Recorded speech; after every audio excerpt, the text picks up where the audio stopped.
پہلا پارہ، آج ہم چوتھا ربع پڑھیں گے انشاءاللہ۔ آیت نمبر 114۔ وَمَنْ أَظْلَمُ مِمَّنْ مَنَعَ مَسَاجِدَ اللَّهِ أَنْ يُذْكَرَ فِيهَا اسْمُهُ وَسَعَى فِي خَرَابِهَا أُولَئِكَ مَا كَانَ لَهُمْ أَنْ يَدْخُلُوهَا إِلَّا خَائِفِينَ لَهُمْ فِي الدُّنْيَا خِزْيٌ وَلَهُمْ فِي الْآخِرَةِ عَذَابٌ عَظِيمٌ۔ ان سے بڑا ظالم کون ہوگا جو اللہ کی مسجدوں میں دوسروں کو اللہ کا نام لینے سے روکے اور مسجدوں کو اجاڑنے کی کوشش کرے۔ ان کا حال تو یہ ہونا چاہیے تھا کہ وہ مسجدوں میں ڈرتے ہوئے داخل ہوتے۔ ایسے لوگوں کے لیے دنیا میں رسوائی اور آخرت میں بہت بڑا عذاب ہے۔ اس آیت میں اللہ رب العزت نے کسی کو بھی مسجد میں آنے سے روکنے سے منع کر دیا ہے۔ یہاں تک کہ حدیث میں آتا ہے کہ آپ صلی اللہ علیہ وسلم سے صحابہ نے پوچھا کہ اگر ہماری عورتیں مسجد میں آنے کے لیے اجازت مانگے تو ہم ان کے لیے کیا کریں؟ تو آپ صلی اللہ علیہ وسلم نے فرمایا انہیں اجازت دے دو، انہیں مسجد میں آنے سے نہ روکو۔ اسی طرح آج ہم معاشرے کے اندر دیکھتے ہیں تو معاشرے کے اندر ایک تو عورت کو مسجد میں جانے سے روکا جاتا ہے کہ عورت کا کیا کام مسجد میں جانا۔ جب اس کا دل کر رہا ہے جمعہ پڑھنے کا وہ جا سکتی ہے، جب اس کا دل کر رہا ہے تراویح پڑھنے کا وہ جا سکتی ہے، لیکن اس کے ساتھ ساتھ مین چیز جو نبی کریم صلی اللہ علیہ وسلم نے بتائی وہ یہ تھی کہ عورت کی سب سے افضل نماز مسجد کی نسبت گھر کے صحن میں، گھر کی چھت پر، اور گھر کی چھت سے زیادہ صحن میں، صحن سے زیادہ اندر والے کمرے میں، اور اندر سے اندر والے کمرے میں زیادہ بیسٹ ہے۔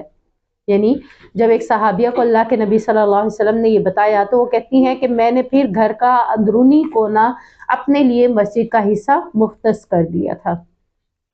تو میں یہ بھی نہیں کہتی کہ ہم مختص کر دیں، ہم اندر کے کمروں میں بھی نماز پڑھیں اور کوشش یہی ہو کہ سب سے زیادہ جہاں اکیلی جگہ ہو وہیں پر نماز پڑھیں، لیکن وقتاً فوقتاً زمین کے ہر حصے پر نماز پڑھیں تاکہ وہ ہمارے لیے گواہی بھی دے سکے۔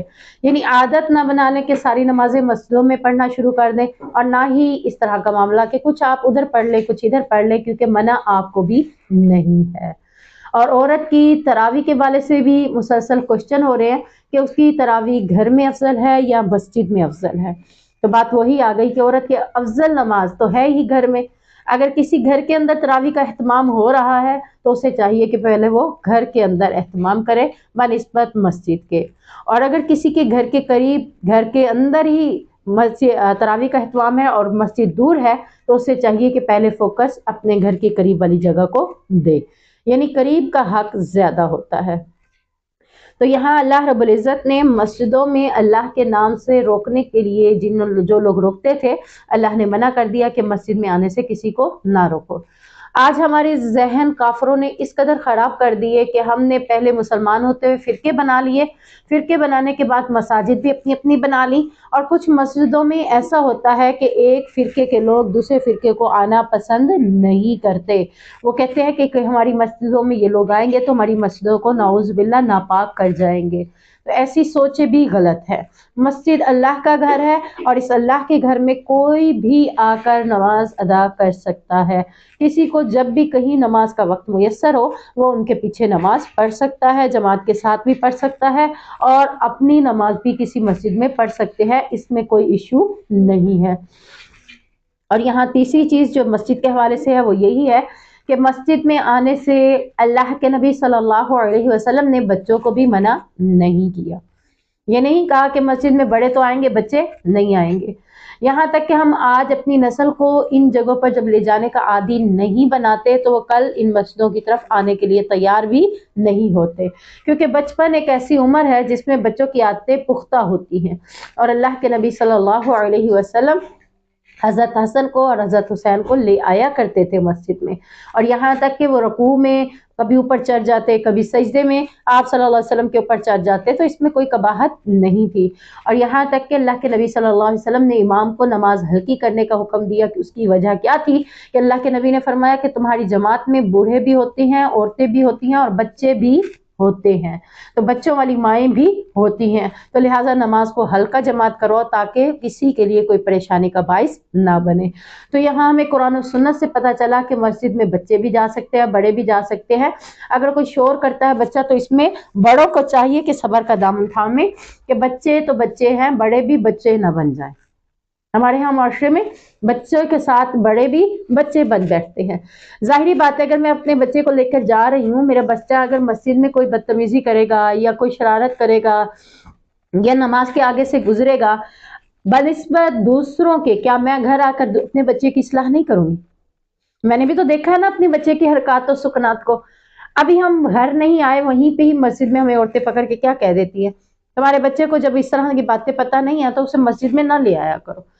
آٹومیٹکلی مسجد سے آتے ہوئے میں اسے بتا کر بھی آئی تھی، بچہ بھول گیا، جب بار بار مسجد میں آئے گا اور اسے بار بار میں سمجھاؤں گی کہ بیٹا نماز کے آگے نہیں جانا، مسجد میں شور نہیں کرنا، مسجد میں ایسا نہیں کرنا، تو مجھے امید ہے کہ بچے کے اندر یہ باتیں سیکھنے کی صلاحیت کبھی نہ کبھی کسی نہ کسی دن پختہ ہو ہی جائیں گی. یہاں بچے تو جمعے میں بولتے ہیں، خطبے میں بڑے بھی بولنا شروع کر دیتے ہیں، بھئی اپنے بچوں کو خاموش کرو. بچے نے بولا اس کا گناہ نہیں تھا. جب ہم نے خطبے کے دوران بات کی تو ہمیں اللہ کے نبی صلی اللہ علیہ وسلم نے خطبے میں بات چیت فرمایا کہ کسی کو کسی بات سے بھی منع نہیں کر سکتے، یہاں تک کہ مسجد کی صفوں کے تنکے اگر بکھڑے ہوئے ہیں ان کے ساتھ کھیلنا بھی ممنوع ہے. یعنی پوری توجہ اپنی خطبے کی طرف ہم نے رکھنی ہوتی ہے. تو یہاں سے پتہ چلتا ہے کہ ہم اگر یہ کام کریں گے تو ہم تو گناہ گار ہیں، بچہ گناہ گار نہیں ہے. بچے کے تو گناہ ابھی لکھے ہی نہیں جا رہے، بچہ اصلاح کا ہے اور اس سے اصلاح اس کی والدہ بھی گھر جا کے کرے گی. سم ٹائم بچہ آئے گا، آپ دیکھیں گے کہ بچہ خود بخود نکھرتا چلا جائے گا، اسے پتہ ہوگا مسجد کے آداب کا، مسجد میں جانا کیسے ہے، مسجد میں بیٹھنا کیسے ہے، مسجد میں گفتگو کرنی ہے تو کیسے کرنی ہے. یہ آئے گا تو سیکھے گا، نہیں آئے گا تو کبھی بھی نہیں سیکھے گا. تو یہاں مرد حضرات بھی اور عورتیں بھی جو بچوں کو آنے سے روکتی ہیں کہ بچوں والی مائیں گھر بیٹھ جائیں، اپنے بچوں کو لے کر نہ آیا کریں، ہماری نمازیں ڈسٹرب ہوتی ہیں، تو یہ آپ کے ایمان کے اپنے پاور کی کمی کی وجہ سے ایسا ہوتا ہے، بچوں کی وجہ سے ایسا نہیں ہوتا. بلکہ اللہ کے نبی نے تو فرمایا کہ اگر ماں اپنے بچے کو لے آئی ہے، وہ رونا شروع کر دیتے تو اسے اٹھا کے نماز پڑھ لے. ایسا کوئی مسئلہ نہیں ہے کہ وہ اسے اٹھا نہیں سکتی. دین بہت آسان ہے، ہم نے خود اس کو مشکل بنا دیا ہے. اور دوسرا حکم یہاں پہ کیا ہے کہ مسجدوں کو اجاڑنے کی کوشش نہ کریں. جب مسجد میں اس طرح کے لوگوں کو آنے سے منع کریں گے تو آٹومیٹکلی مسجدیں آباد نہیں ہوگی، مسجدیں اجڑنا شروع ہو جائیں گی. مثال کے طور پر آج مجھے کسی نے روکا بچوں کے ساتھ نہ آیا کرو، میں بھی نہیں گئی. 10 عورتیں آتی تھی بچوں کے ساتھ، 10 عورتیں گھر بیٹھ گئی، باقی کتنی بچ گئی؟ 4 5 8 بچ گئی. اب مسجد آباد تو نہیں ہوئی نا، مسجد تو اجڑ گئی. اجڑنے کے لیے اللہ نے منع کر دیا، مسجدوں کو آباد کرنے کا حکم دیا کہ مسجدوں میں زیادہ سے زیادہ لوگ آئیں، مسجدوں کو آباد کریں. اور دوسری بات کیا کی اللہ رب العزت نے کہ مسجدوں کو طواف اور حرم کے حوالے سے فرمایا کہ طواف کے لیے اور اعتکاف والوں کے لیے اس جگہ کو پاکیزہ کر لو، صاف ستھرا کر لو. تو مسجد میں اعتکاف کے حوالے سے بھی جگہ صاف رکھنی چاہیے، اور مسجدوں میں اعتکاف کرتے ہوئے بھی ان چیزوں کا خیال رکھنا چاہیے کہ خود آپ اپنی اصلاح کریں، اپنے لوگوں کی اصلاح کریں، اور اپنے آنے والوں کو آپ خود منع کریں تاکہ دوسرے آپ کی طرف باتیں نہ کر سکیں. اس میں اللہ تعالیٰ نے مزید فرمایا کہ جب مسجدوں میں داخل ہوں تو کیا کرتے ہوئے؟ اللہ کے خوف سے ڈرتے ہوئے داخل ہوں. ان کا تو حال یہ ہونا چاہیے تھا کہ وہ مسجدوں میں داخل ہوتے تو ڈرتے ہوئے داخل ہوتے. ایسے لوگوں کے لیے جو مسجدوں میں نہ ڈرتے ہوئے داخل ہوتے ہیں، نہ اسے آباد کرنے کی کوشش کرتے ہیں، نہ ہی مسجدوں میں دوسروں کو آنے سے جب روکتے ہیں آباد کرنے کی بجائے، تو اللہ نے ان کے لیے فرمایا کہ دنیا میں بھی ذلت ہے اور آخرت میں ان کے لیے بڑا عذاب تیار کر رکھا ہے. یعنی ذلت کس کو کہتے ہیں؟ ہم چاہتے ہیں میری عزت ہو، پھر میں دیکھ رہی ہوں کہ میری کوئی عزت ہی نہیں کرتا. یہ کیا ہے؟ یہ اللہ کی طرف سے ایک عذاب ہے. اللہ خود ہی کہہ رہا ہے نا لہم فی الدنیا خزی، اس کے لیے رسوائی ہے، اس کے لیے ذلیل ہونا لکھا ہے. کیوں؟ کیونکہ وہ اللہ کے دین کے ساتھ مذاق کر رہا ہے، اللہ منع کر رہا ہے اور وہ ویسے کام کر رہا ہے. تو اللہ اس کو دنیا میں کیسے عزت دے سکتا ہے جو اللہ رب العزت کے فرمان کو عزت نہیں دیتا.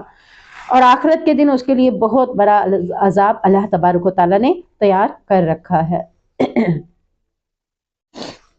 آیت نمبر 120. وَلَن تَرْضَىٰ عَنكَ الْيَهُودُ وَلَا النَّصَارَىٰ حَتَّىٰ تَتَّبِعَ مِلَّتَهُمْ قُلْ إِنَّ هُدَى اللَّهِ هُوَ الْهُدَىٰ وَلَئِنِ اتَّبَعْتَ أَهْوَاءَهُمْ بَعْدَ الَّذِي جَاءَكَ مِنَ الْعِلْمِ مَا لَكَ مِنَ اللَّهِ مِن وَلِيٍّ وَلَا نَصِيرٍ. یہود و نصارہ کے حوالے سے بات کی جا رہی ہے کہ یہود و نصارہ کبھی بھی آپ سے راضی نہیں ہوتے. کب تک راضی نہیں ہوتے؟ جب تک آپ ان کو مکمل فالو نہ کر لیں. تھوڑا فالو کریں گے تو وہ پھر بھی راضی نہیں. مکمل فالو. یعنی آپ دیکھیں کہ اللہ کے نبی صلی اللہ علیہ وسلم کے دور سے یہ چیز چلی آ رہی ہے یہود و نصارہ میں کہ وہ چاہتے ہیں کہ اللہ کے نبی بھی ہمیں فالو کرے، ہماری رسموں کو، ہماری طریقوں کو، ہماری باتوں کو فالو کرے. تو اللہ کے نبی صلی اللہ علیہ وسلم کو اللہ تعالیٰ نے منع کر دیا کہ انہیں کہو کہ میں تمہیں فالو نہیں کر سکتا، کیونکہ میرے پاس تو ہدایت اللہ کی طرف سے آ گئی ہے. اب اس دور میں جب یہود و نصارہ اپنے آپ کو فالو کروانے کے لیے، اپنے دین کو فالو کروانے کے لیے نبی صلی اللہ علیہ وسلم کے ساتھ بھی اتنے زیادہ تحریکیں چلاتے تھے، تو نبی کے بعد انہوں نے کتنی تحریکیں چلائی اور آج ہمارے اندر کیسے گھس گئے. آپ دیکھیے کہ ہمارے گھروں کے اندر اٹھتے بیٹھتے چلتے پھرتے ہم قرآن نظر نہیں آتے، کیونکہ نبی کی سنت تو یہی ہونی چاہیے تھا نا، نبی سے محبت تو یہی ہونی چاہیے تھا کہ اللہ کے نبی کے بارے میں فرمایا کہ وہ چلتے پھرتے قرآن تھے. اگر اللہ کے نبی کی امت ہیں ہم، تو ہمیں بھی چلتے پھرتے قرآن ہونا چاہیے تھا، یعنی قرآن کے احکامات پر عمل کرتے ہوئے ہم نظر آتے. جبکہ ہمارے اندر کیا ہے، یہود و نصارہ نے ہمارے اندر اپنی عادتوں کو فالو کرنے کی کوشش کی ہے اور ہم ان کو فالو بھی کر چکے ہیں. نبی کریم صلی اللہ علیہ وسلم نے کنگا دیا، کیسا دیا؟ آپ دیکھیں ہم کیسے دے رہے ہیں. کس کو فالو کیا؟ نبی کو کیا یا یہود و نصارہ کو کی؟ ہم جس کو فالو کریں ہمارے سامنے ہیں. اسی طرح آپ صلی اللہ علیہ وسلم نے کب سونے کا حکم دیا، کب جاگنے کا حکم دیا، کیسے کھانے کا حکم دیا، کون سے کھانے کو آپ صلی اللہ علیہ وسلم کی سنت ہے. تو ان سب چیزوں کو ہم دیکھیں کہ ہم نے کس کس چیز کو فالو کیا ہے. ہم میں سے اکثر لوگ کہتے ہیں کرسی میز پہ کھانا کھانا بڑا مزہ آتا ہے. ہم نے فالو کس کو کیا؟ یہود و نصارہ کو. آپ صلی اللہ علیہ وسلم کھانا کیسے کھاتے تھے؟ زمین پر دسترخوان بچھاتے تھے اور پھر اسی پر کھانا چنتے تھے اور کھانے کو اسی جگہ پر یعنی زمین پر بیٹھ کر کھانا کھانا پسند کرتے تھے. اور دسترخوان پر اگر کچھ گر جاتا تو کیا کہتے تھے؟ اسے صاف کر کے کھا لو. اگر کچھ لگ گیا تو اسے صاف کر کے کھا لو. ہم جب دسترخوان پہ بیٹھے ہوئے کھانا ڈال رہے ہوتے ہیں، ہم نے کبھی سنت کو پورا کیا؟ اس کو کرنے کی کوشش کریں. کیوں؟ لوگ اگر آپ کو دیکھیں گے آپ کو لگے کہ معیوب لگ رہا ہے، بلکہ آپ یہ دیکھیں کہ آپ نبی کی سنت کو اجاگر کر رہے ہیں. ہم کھانا ڈالتے ہوئے کیا کرتے ہیں؟ بعض کا چمچ سے جب کھانا پلیٹ کے اندر ڈال ہوتے ہیں تو کچھ گر جاتا ہے. مثال کے طور پر آپ میکرونی کھا رہے تھے، میکرونی کھاتے ہوئے میکرونی کی کچھ چیزیں گر گئی، تو اب آپ نے اسے اٹھائی نہیں. اگر اٹھائی ہیں تو آپ نے اسے ایک اور پلیٹ میں رکھ دی، کھانا پسند نہیں کیا. آپ صلی اللہ علیہ وسلم کی سنت کیا ہے کہ اسے اٹھاؤ اور اسے کھا لو. دسترخوان صاف ہے تو ویسے کھا لو، اگر وہ صاف نہیں ہے تو اس کو ہلکا سا صاف کر کے اس کو کھا لے. اب ہم اسے معیوب سمجھتے ہیں. اب لوگ کیا سمجھیں گے؟ لوگ کہیں گے کہ اس کے اندر سینس ہی نہیں ہے. آپ صلی اللہ علیہ وسلم سے بڑھ کر تعلیم دینے والا ہمیں کوئی بھی نہیں ہے. تو ہم نے فالو کس کو کرنا ہے؟ آپ صلی اللہ علیہ وسلم کو. اور اسی طرح آپ باقی معاملات میں بھی دیکھ لیں، پہننا اوڑھنا پچھوڑنا سب معاملے میں کیا کریں؟ نبی کریم صلی اللہ علیہ وسلم کو فالو کریں. کہ نبی آپ نے یہود و نصارہ کو فالو نہیں کرنا. اگر ہمارے پاس علم آنے کے بعد تم بھی ان کی خواہشوں کے پیچھے چلو گے تو اللہ کے مقابلے میں نہ تو تمہارا کوئی دوست ہوگا اور نہ ہی تمہاری کوئی مدد کرنے والا ہوگا. جب اللہ کے نبی ہو کر اللہ انہیں کہہ رہا ہے تمہاری مدد میں نہیں کروں گا. کب نہیں کروں گا؟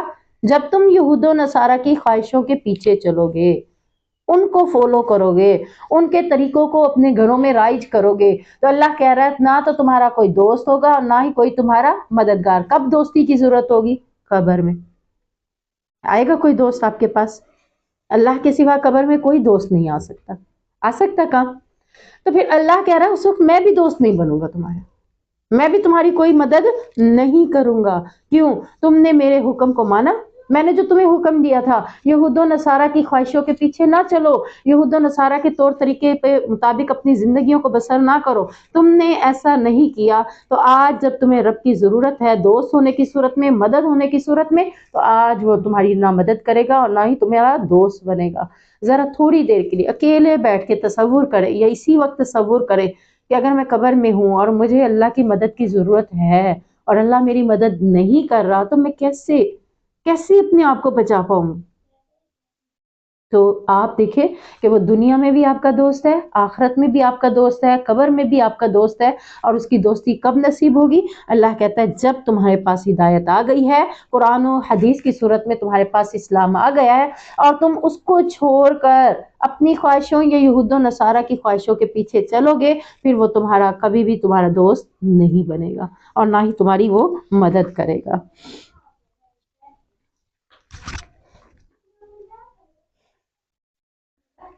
اللہ کے گھر کو ہر دور میں بنایا جاتا رہا، جس طرح سے بھی حالات چلتے رہے، اللہ کے گھر کی وہ جو جگہ ہے، یہ نہیں ہے کہ خانہ کعبہ کی تعمیر حضرت ابراہیم اور اسماعیل نے کی تھی، اس جگہ پر ذکر ہے نا کہ خانہ کعبہ کی تعمیر وَإِذِ ابْتَلَىٰ إِبْرَاهِيمَ رَبُّهُ بِكَلِمَاتٍ فَأَتَمَّهُنَّ، اور اس کے بعد سارا آگے آ رہا ہے وہ ذکر کہ اللہ کے نبی حضرت ابراہیم علیہ السلام نے اور اسماعیل علیہ السلام نے مل کر خانہ کعبہ کی تعمیر بھی کی، اور پھر اللہ نے انہیں کہا طواف کرنے والوں اور اعتکاف کرنے والوں کے لیے اس جگہ کو پاک صاف کر لیں۔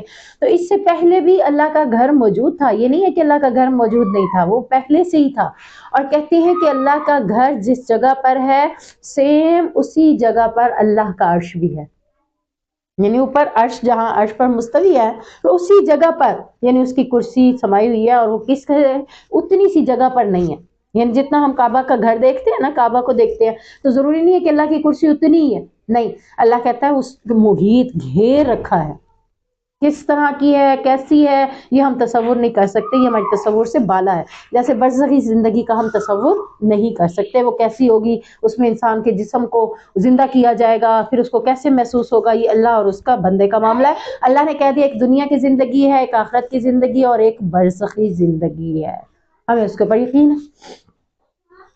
اسی طرح اللہ رب العزت نے اپنے گھر کو تعمیر کرنے کا مکمل حکم دیا حضرت ابراہیم کو، حضرت ابراہیم نے تعمیر کیا، پھر یہاں تک کہ نبی صلی اللہ علیہ وسلم کے دور میں بھی آپ دیکھیں کہ خانہ کعبہ کی تعمیر ہوئی تھی، جس وقت تمام قریش مکہ اس بات کے اوپر جھگڑا کر رہے تھے کہ حجر اسود کو کون نصب کرے، ٹھیک ہے نا، تو اللہ کے نبی صلی اللہ علیہ وسلم نے پوچھا کیوں جھگڑا کر رہے ہو، کس بات پہ جھگڑا ہے، کہا تعمیر ہو رہی ہے اور ہر قبیلہ چاہتا ہے کہ حجر اسود کو میں اس کو نصب کر دوں، تو اللہ کے نبی صلی اللہ علیہ وسلم نے کہا کہ میں فیصلہ کر دیتا ہوں، فیصلہ کیا ہو، یہ نبوت سے پہلے کی بات ہے ابھی، تو فیصلہ کیا کیا اللہ کے نبی صلی اللہ علیہ وسلم نے کہ جو صبح کل صبح کعبہ میں آئے گا پہلے وہی حجر اسود کو نصب کرے گا۔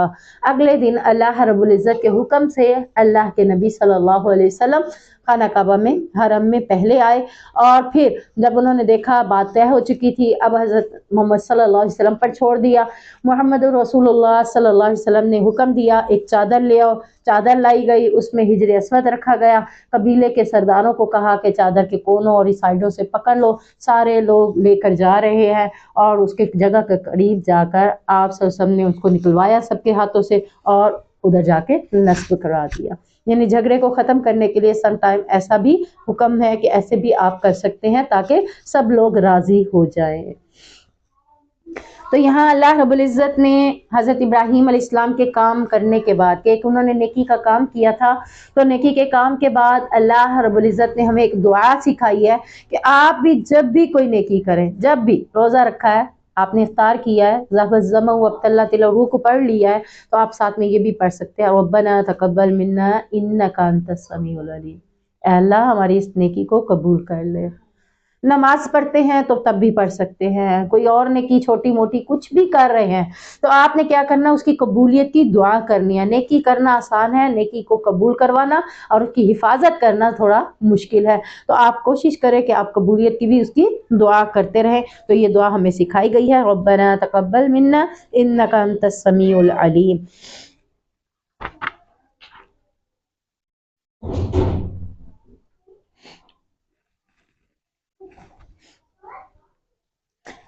آیت نمبر 130 وَمَن يَرْغَبُ عَن مِّلَّةِ إِبْرَاهِيمَ إِلَّا مَن سَفِهَ نَفْسَهُ وَلَقَدِ اصْطَفَيْنَاهُ فِي الدُّنْيَا وَإِنَّهُ فِي الْآخِرَةِ لَمِنَ الصَّالِحِينَ۔ اللہ رب العزت نے یہاں پر آیا کہ ایسا کون ہے جو اپنے آپ کو ابراہیمی دین کا پابند نہ سمجھے۔ ابراہیمی دین سے مراد اللہ کے سوا کسی اور کی عبادت نہ کرنا۔ ابراہیم کے دین میں سب سے پہلی چیز کیا تھی کہ وہ پہلے شخص تھے جنہوں نے اللہ کی توحید کو سمجھا تھا، تو اللہ کے نبی صلی اللہ علیہ وسلم خود بھی کہتے تھے کہ میں ابراہیم اپنے باپ دادا ابراہیم کے دین پر ہوں، تو ان کا دین کیا ہے کہ اللہ کے سوا کسی اور کی عبادت نہیں کرنی سوائے اس کے جس نے اپنے آپ کو بے وقوف بنا لیا ہو، یعنی بے وقوف ایسے بنا لیا ہے کہ وہ اللہ کے ساتھ دوسروں کو شریک ٹھہرا رہا ہے، تو ہم نے ابراہیم کو دنیا میں چن لیا، یعنی برگزیدہ لوگوں میں ابراہیم علیہ السلام کا شمار کر دیا۔ کیسے؟ انہیں کس طرح برگزیدہ بنا دیا تھا؟ خلیل اللہ کا لقب دے دیا۔ اور کتنی آزمائشیں آئی تھی، آپ یہ دیکھیں آزمائشیں کتنی آئی تھی۔ پہلی آزمائش آگ کے اندر،